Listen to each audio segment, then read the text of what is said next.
علیکم، یہ 1 کلاس میں ہمارا 18th لیکچر ہے، یعنی کہ 18واں لیکچر، جو کہ اسلامیات اور اردو قواعد و انشاء کا ہے۔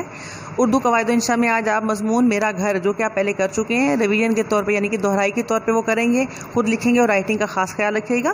اسلامیات میں ہم سبق کریں گے استاد کا ادب، اس کی ریڈنگ، اس کے سوال جواب اور اس کا بک پر کریں گے۔ آئیے ریڈنگ سٹارٹ کرتے ہیں۔ پیج نمبر 36، بک استاد کا ادب۔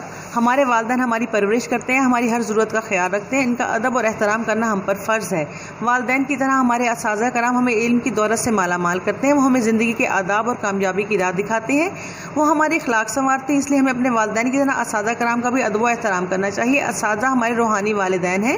اسلام نے استاد کو بہت بلند مقام عطا فرمایا ہے، اس لیے ہمیں چاہیے کہ نمبر 1 اساتذہ کرام کی باتوں کو غور سے سنیں، نمبر 2 اساتذہ کرام کا ادب کریں، ان کا کہنا مانیں، نمبر 3 ان کا کہنا مانیں، ان کی باتوں پر عمل کریں، نمبر 4 جب وہ کمرہ جماعت میں موجود ہوں تو شور نہ مچائیں، ان کے ساتھ عزت و احترام سے پیش آئیں۔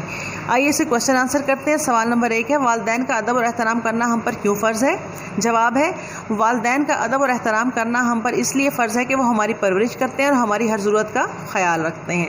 سوال نمبر 2 ہے، استاد ہماری زندگی میں کیا کردار ادا کرتے ہیں؟ جواب ہے، اساتذہ کرام ہمیں علم کی دولت سے مالا مال کرتے ہیں اور وہ ہمارے اخلاق سنوارتے ہیں۔ سوال نمبر 3 ہے، استاد کو روحانی والدین کیوں کہا گیا ہے؟ استاد کو روحانی والدین اس لیے کہا گیا ہے کیونکہ وہ ہمیں زندگی کے آداب سکھاتے ہیں۔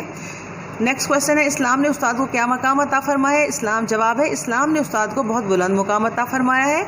نیکسٹ کوشچن ہے، استاد کے معاملے میں ہمیں کن باتوں کا خیال رکھنا چاہیے؟ جواب ہے، نمبر 1 ہے، اساتذہ کرام کی باتوں کو غور سے سنیں، اساتذہ کرام کا ادب کریں، ان کا کہنا مانیں، ان کی باتوں پر عمل کریں، جب وہ کمرہ جماعت میں موجود ہوں تو شور نہ مچائیں۔ نمبر 5 ہے، ان کے ساتھ عزت و احترام سے پیش آئیں۔ پیرنٹس کے پاس جو نوٹس ہوں گے وہ ان میں جواب کی جگہ خالی ہوگی، جواب لکھواتے ہوئے رائٹنگ کا بچوں کی خاص خیال رکھیں اور ان لیکچرز کو فالو کریں۔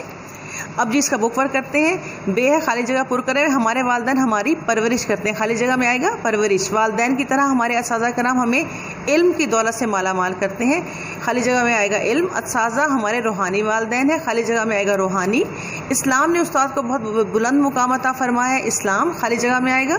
نمبر 5 ہے، جب استاد کمرہ جماعت میں موجود ہوں تو شور نہ مچائیں، فل ان دی بلینکس میں آئے گا شور۔ جیم حصہ ہے اس کا، جی ہاں یا جی نہیں میں جواب دیں۔ نمبر 1 ہے، اساتذہ کرام کی باتوں کو غور سے مت سنیں، جی ہاں یا جی نہیں، تو یہ جی نہیں پہ ٹک کیجیے گا۔ نمبر 2 ہے، اساتذہ کرام کا ادب کریں، جی ہاں، ان کا کہنا مانیں، ان کی باتوں پر عمل کریں، جی ہاں، جب وہ کمرہ جماعت میں موجود ہوں تو شور مچائیں، جی نہیں۔ نمبر 5 ہے، ان کے ساتھ عزت و احترام سے پیش آئیں، جی ہاں۔ نیکسٹ لیکچر تک کے لیے اللہ حافظ، اپنا خیال رکھیے گا۔